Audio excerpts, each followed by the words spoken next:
posso clamar, pela fé posso enxergar. A paz do Senhor Jesus, que você tenha um ótimo dia e que a presença do Senhor seja realmente aquela que vai direcionar este novo dia. Eu queria falar hoje sobre o testemunho do cristão.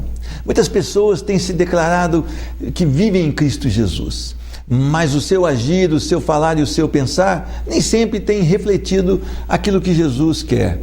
Será que o seu testemunho tem sido um testemunho que agrada a Deus? Paulo foi um homem que, quando encontrou o Senhor Jesus, verdadeiramente tudo mudou na sua vida. Paulo agora, ele vivia para agradar a Cristo. Ele vivia o modelo daquele que o salvou. E ele diz em Gálatas 2:20, logo já não sou eu quem vive, mas Cristo vive em mim.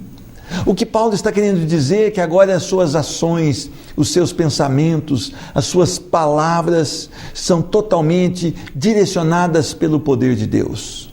Nós estamos numa crise de evangélicos que não se converteram ainda. Nós estamos passando um tempo na igreja que as pessoas se declaram cristãs, mas não são. Eu queria que você atentasse agora para a sua vida, fizesse uma reflexão do seu modelo de vida. E será que as pessoas veem Jesus através do seu viver? Vamos buscar na palavra de Deus uma orientação, vamos ter uma vida realmente transformada, direcionada e impelida pelo Espírito Santo de Deus, porque nós vamos conquistar grandes coisas, nós vamos alcançar vidas para o reino de Deus, nós vamos ser assim as pessoas que vão aconselhar aqueles que estão passando por tribulação, e você realmente vai ser muito útil. Aonde você trabalha, aonde você estuda, aonde você congrega. Deixe Jesus governar a sua vida e busque se parecer com Ele. Busque imitá-lo, porque Jesus é o único que deve ser imitado. Que Deus te abençoe durante todo este dia. Eu quero conversar hoje com um jovem, Marcos. Marcos teve uma vida muito tumultuada, separação dos pais, mas um dia Jesus estende as mãos e ele aceita então fazer parte do corpo de Cristo. Hoje ele está salvo em Cristo Jesus e veio testemunhar o grande amor que só Deus tem por mim e por você. Vamos passar então a essa conversa? Posso clamar, pela fé posso enxergar. É um grande prazer receber hoje no programa Restaurando Vidas o meu irmão em Cristo, Marcos Augusto Consolini Queiroz. Seja bem-vindo à paz do Senhor Jesus. A paz do Senhor, pastor. A tua profissão é? Soldador, auxiliar de soldador. Então quer dizer que você trabalha numa mecânica? Numa tornearia. Ah, e ali você, então com a solda, você Isso. vai recuperando os objetos, e é o dia inteiro? Ah, correria o dia inteiro. É um serviço bastante difícil. É bem complicado o serviço. É um serviço que exige muita dedicação, né? Atenção. Porque depois que soldou é difícil, né? Para depois cortar. Que soldou, aí não tem mais como. Tem, né? Mas dá trabalho, custa caro, né? Para desfazer, exatamente. Né? Marcos, você não nasceu aqui em Poços de Caldas, não? Na cidade? Não foi exatamente na cidade, né? Não, foi na cidade. Foi no município? Só que a minha família é da zona rural, né? E o seu pai, ele trabalhava lá, ele era dono das terras, ou ele trabalhador rural? Na realidade, as terras eram da minha família, por parte de mãe. E meu pai, como se casou com a minha mãe, tocava as terras da minha avó, né, no caso. E ele fazia qualquer serviço? Qualquer serviço. E você nasceu lá? No caso aqui na cidade, né, mas vivi lá, né. Certo. E até quantos anos você ficou lá no meio rural? No meio rural até os 10. Até os 10 anos? Até os 10. Vocês eram já evangélicos? Não. A sua família, assim, tinha algum contato com a vida espiritual? Não, nem... Buscava Deus? Não era um povo assim que... Não, só cada um na sua religião, né? Certo. Cada um... Mas você não tinha um exemplo assim para seguir? Não, um exemplo a seguir, não. Exemplo certo, você falar assim, é isso, não tinha, não. Então você também, por outro lado, foi criando sem a palavra de Deus. Exatamente. E por que você saiu do meio rural? Meu pai e minha mãe se separou, né? Eu tinha de 3 para 4 anos. A minha mãe veio embora para a cidade e eu fiquei com meu pai. Até mais ou menos 10 anos de idade. Foi quando ele se casou novamente, né? E eu e minha madrasta, no caso, a gente não se dava muito bem. Então quer dizer que o novo casamento do seu pai, para a sua vida, ficou complicado. Com certeza, com certeza. Havia uma rejeição, talvez, de você para ela e dela para você? Exatamente, exatamente. Então, aquele não preenche o lugar da mãe às vezes, né? Não é sempre que dá certo exatamente. Isso. E como é que você fez, então, ou como é que seu pai fez? Então, na realidade, foi a minha mãe. Porque aí começaram muitas as brigas, meu pai saía cedo, né, para trabalhar, eu chegava da escola e era só briga. E eu tinha 10 anos na época. E você enfrentava? Enfrentava, era moleque, não tinha, ela não tinha autoridade, eu achava que ela não tinha autoridade, né? Você não a respeitava? Né? Não a respeitava, para falar a verdade. Foi quando a minha mãe tomou a decisão de me trazer para a cidade. A sua mãe te trouxe aqui, mas ela estava divorciada do seu pai. Isso. E ela morava sozinha? Não, ela já tinha um companheiro dela. E você teve problema também para conviver com o companheiro dela? Exatamente. Eu acho que eu tive o problema por estar acostumado com meu pai e quando eu vim para cá eu já não tinha mais, né? Eu já não tinha essa convivência. Quer dizer que causou uma revolta não ter o seu pai ao seu lado? Com certeza. A falta dele me causou uma certa revolta. Eu queria parar um pouquinho da tua vida aqui, eu queria que você me ajudasse. Sim. As pessoas hoje, elas não têm valorizado o casamento. Exatamente. Elas acham assim, não, vamos nos unir, se não der certo a gente separa. E elas não pensam muito como ficam os filhos, não é verdade? E os filhos sofrem muito com isso. Com certeza. Na realidade, eu acho que é o que mais está acontecendo hoje em dia, né? As pessoas se casam e passa pouco tempo e já... Agora é interessante, um cristão muitas vezes ele se prender a uma novela ou a um filme que defende esse divórcio fácil, essa vida de casal sem compromisso. Está errado também esse cristão que ele está aí ligado nessas coisas, não é verdade? Com certeza, né? Ele está se desviando de uma certa forma da... Ele está absorvendo o que não é bom, não é verdade? Ele está absorvendo o que é bom para a vida dele, muitas vezes levando para a vida dele também, né? Quando a palavra de Deus fala o homem vai deixar seu pai e unir a sua mulher, e esse unir é como uma peça soldada a outra, né? Então você que entende de solda, você sabe. Exatamente. Não é para separar, né? Não, uniu ali... E as pessoas hoje não têm buscado na palavra a paciência, o domínio próprio, o amor para poder levar o casamento à frente. Exatamente. Então eu trouxe um grande sofrimento para você. E você era filho único na época? Sim, era filho único na época. E como é que foi então esse relacionamento com o seu padrasto? Foi sempre um relacionamento muito difícil. Ele tinha um jeito dele, né, e eu tinha o meu. E eu acho que a falta de convivência com meu pai me deixou muito revoltado. Aí você descontava nele? Aí eu descontava nele. E como é que foi? Você ficou muito tempo com eles? Você não ficou? Não, hoje, até hoje, né? Eu vivo com a minha mãe e meu padrasto até hoje. Hoje você vive debaixo do mesmo teto que ele? Exatamente. Mas houve uma dificuldade por quanto tempo, então? Por muitos anos. Por muitos anos. E o que acarretou na sua vida? Você foi um jovem estudioso? Você foi um jovem... Não. Como é que foi, então, sua adolescência?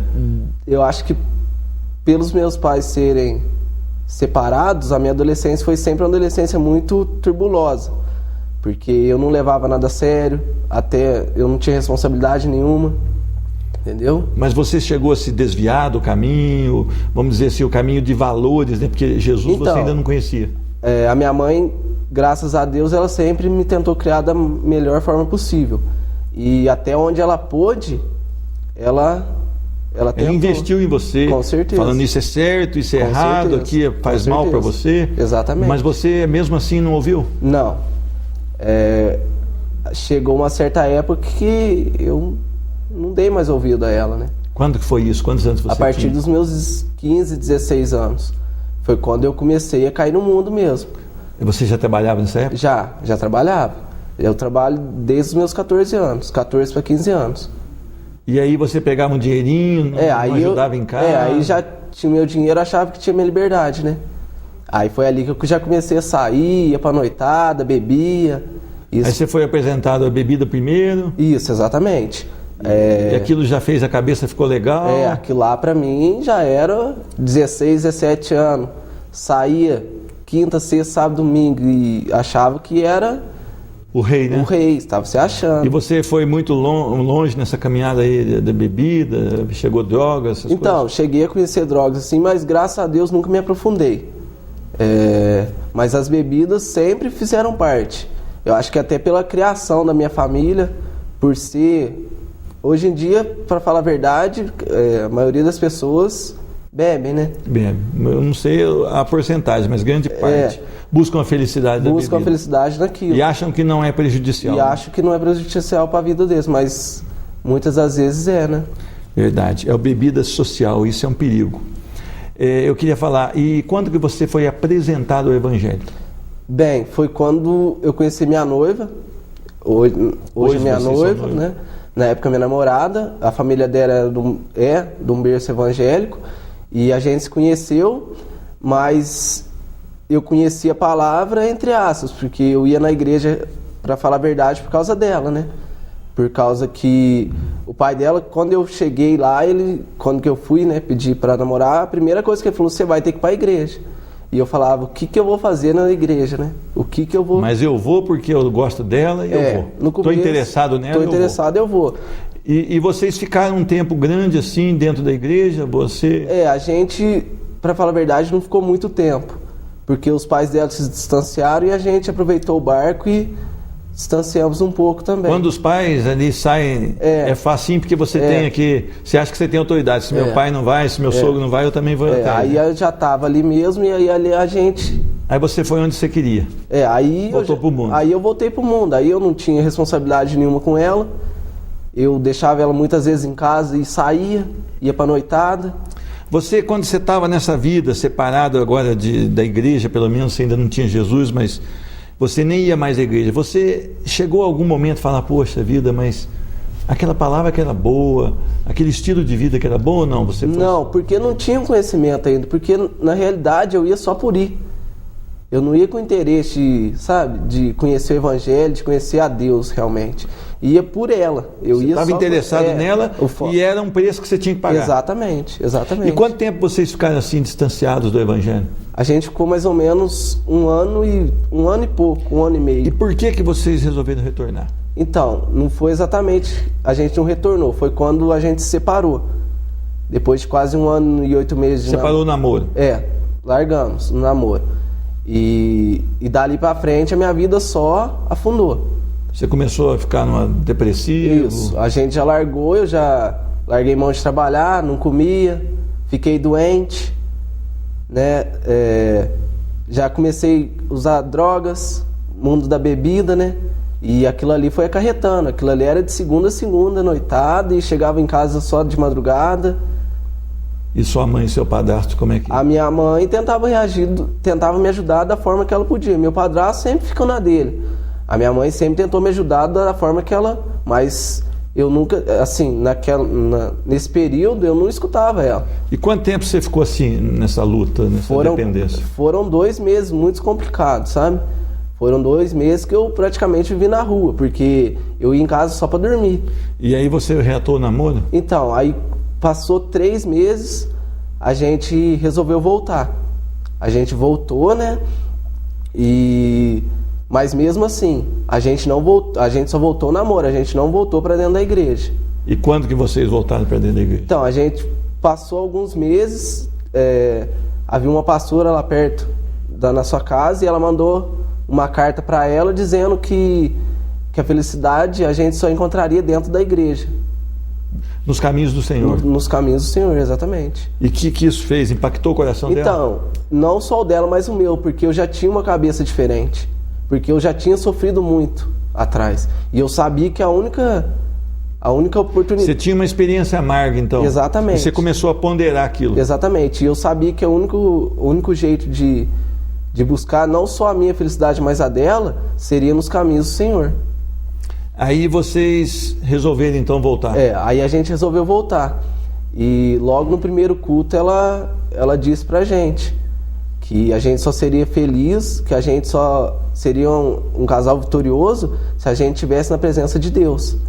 Foi naquele momento que aquilo tocou no meu coração e eu creio que foi no momento que Deus me estendeu as mãos, né? E você o recebeu como Senhor na sua vida? Aí eu me recebi completamente. O que mudou quando você recebeu o Senhor como único Salvador? Mudou tudo, completamente.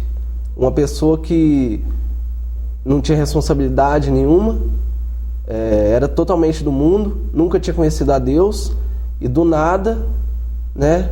A misericórdia de Deus te alcançou. A misericórdia assim, hoje eu paro para pensar e às vezes não me reconheço como Muitos não me reconhecem, né? Eles lembram do antigo. Lembram do antigo. O novo eles ainda não conhecem. Não. Eles falam, Não. será possível isso acontecer? Será possível? Será que... Mudou alguma coisa no relacionamento com seu padrasto? Muito pouco. A gente se respeita mais hoje em dia. Antigamente qualquer coisa a gente confrontava um ou outro. Hoje em dia a gente respeita o espaço um do outro. E eles ainda não se converteram? Não. Seus pais? Não. A minha mãe segue uma religião, né? E o seu pai está na roça ainda? Meu pai está na roça. Meu pai vive a vida Mas ele ainda não entregou a vida para Jesus? Não, infelizmente ainda não. Mas eu creio que é tudo na... E você e a sua noiva, agora noiva, estão firmes na presença do Senhor? Graças a Deus. Vamos fazer quase 2 anos já. Praticamente 2 anos. E agora você usa também da sua vida para levar o Evangelho da Graça? Sim, congregamos e é uma grande felicidade, né? Poder falar de Jesus. Poder falar, poder estar ali com Jesus, convivendo, né? Agora, aquele período da droga, aquele período da bebida, faz falta para você hoje? Não. Hoje em dia eu paro para pensar que se há 4 anos atrás, que foi o tempo que a gente começou, se naquele momento eu tivesse aceitado a Jesus, se eu não tivesse ido por ir na igreja, talvez muita coisa teria sido diferente na minha vida. Com certeza muita coisa teria mudado, né? Mas Deus tem o tempo dele, né? Com certeza. E é isso aí que vale, viu, meu irmão? Que Deus te abençoe. Amém. Deus abençoe agora esse noivado, né? Com certeza. O casamento que deve vir também. Se Deus quiser. E que você possa sempre testemunhar que Jesus Cristo é o Senhor da sua vida. Com certeza. Eu que agradeço. Amém. Amém. Eu conversei com Marcos Augusto Consolini Queiroz. E o programa Restaurando Vidas volta já. Não saia daí. Posso clamar pela fé, posso enxergar.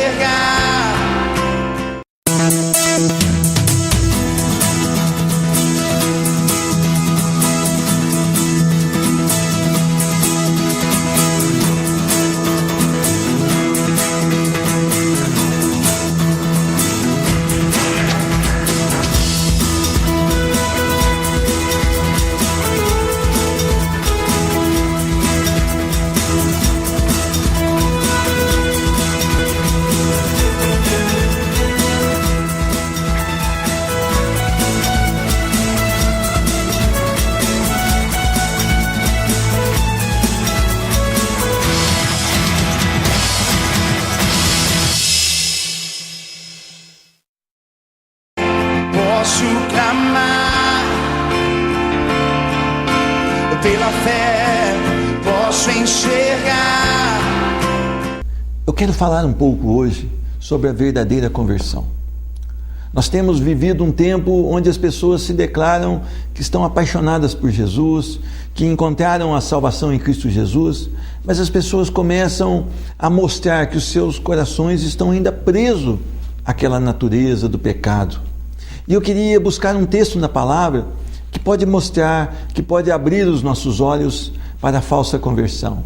Ele está em Atos capítulo 8, a partir do versículo de número 9 até o 22. Diz a palavra do Senhor: Ora, havia certo homem chamado Simão, que ali praticava mágica, iludindo o povo de Samaria, insinuando ser ele grande vulto, ao qual todos davam ouvidos, do menor ao maior, dizendo: Este homem é o poder de Deus, chamado o grande poder. Aderiam a ele, porque havia muito os iludiram com mágica.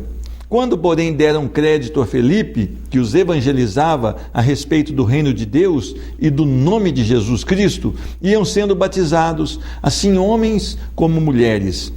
O próprio Simão abraçou a fé e, tendo sido batizado, acompanhava Felipe de perto, observando extasiado os sinais e grandes milagres praticados.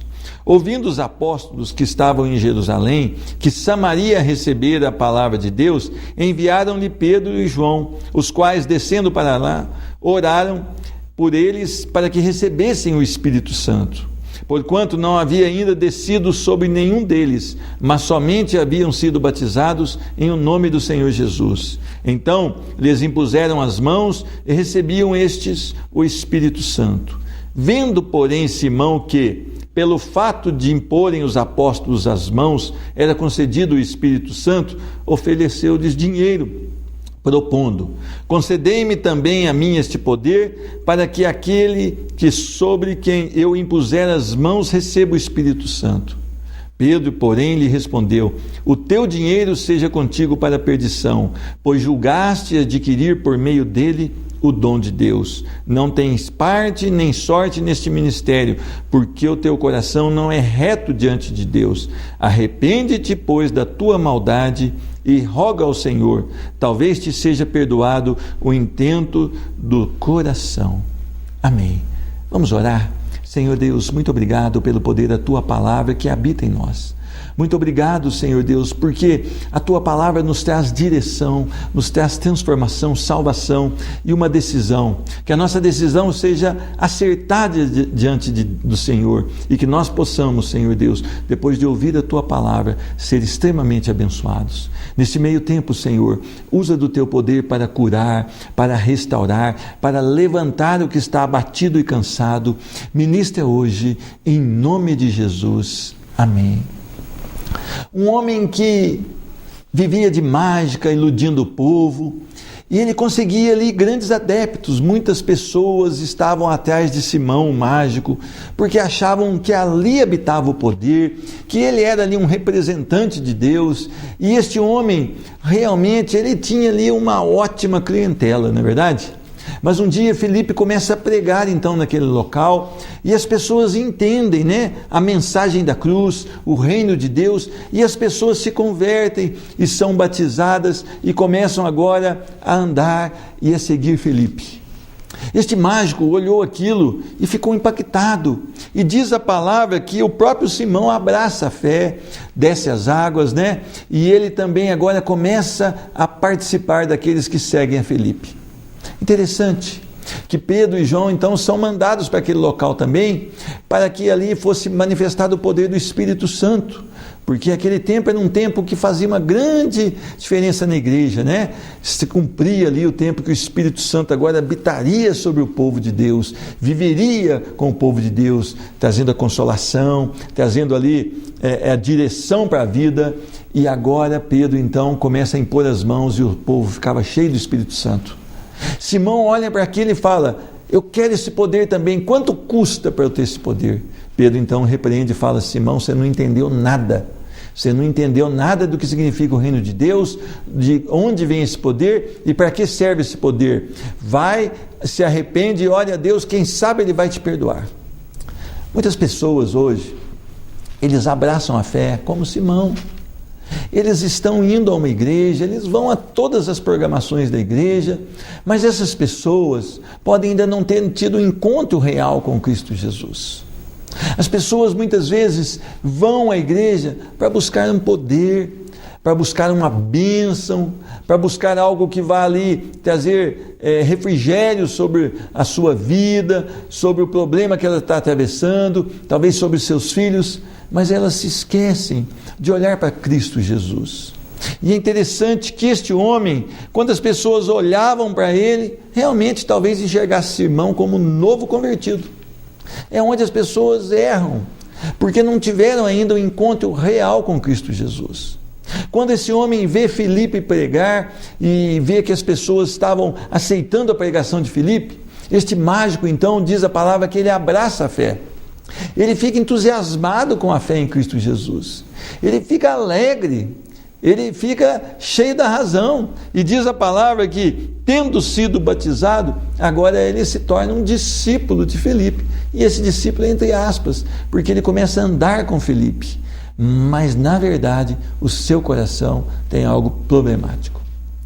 Se você pegar um animal selvagem, que ele pega ali um cordeirinho, que ele pega ali uma galinha e ele rouba da fazenda, e você trancar esse animal selvagem dentro de uma gaiola, ele não vai mais pegar o cordeiro e nem a galinha, mas ele continua sendo um animal selvagem. A hora que você abrir aquela gaiola, ele vai voltar a fazer justamente o que ele fazia, que é pegar os cordeiros, pegar aqueles animais para a sua alimentação, porque não houve o quê? Uma transformação no seu coração.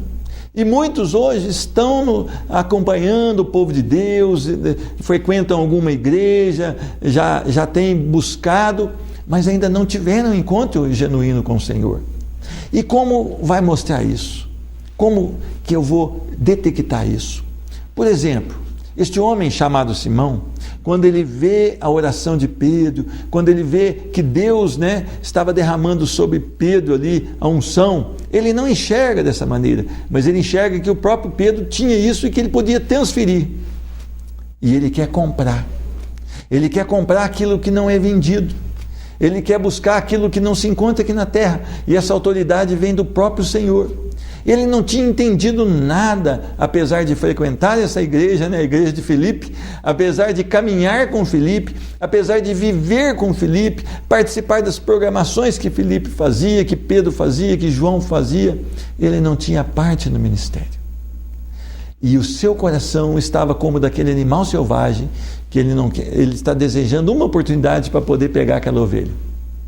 O seu coração não havia sido transformado. Ele estava com a aparência de um servo do Senhor. Ele até, quem olhava para ele e não tinha discernimento espiritual, talvez dizia, olha, Simão realmente é um servo do Senhor. Hoje a gente vê muito isso dentro das igrejas. Pessoas que estão caminhando, mas que ainda continuam com seu coração na velha vida, com seu coração no mundo, apaixonado pelos recursos que o mundo pode oferecer. Nós devemos tomar cuidado, porque um dia Jesus vai voltar não como Salvador, mas como justo juiz. E Ele conhece até a intenção do meu coração e do seu coração. Ele sabe o que você está pensando nesse momento e qual é o verdadeiro desejo do seu coração. E nós temos que observar que concedei-me, diz a palavra aqui no versículo 19, concedei-me também a mim este poder para que aquele sobre quem eu impuser as mãos receba o Espírito Santo. Na obra de Deus você não pode comprar. Você pode buscar em oração autoridade buscada na palavra de Deus, em vida de jejum, em vida de santidade, porque Deus pode transformar você numa pessoa abençoadora. E Pedro então ele fala, olha, arrepende, você não tem sorte nem parte nesse ministério, arrepende pois da tua maldade e roga ao Senhor, talvez te seja perdoado o intento do seu coração, porque vejo que estás em fel de amargura e laço de iniquidade. Olha só como é que estava a vida desse falso cristão, fel de amargura e laço de iniquidade.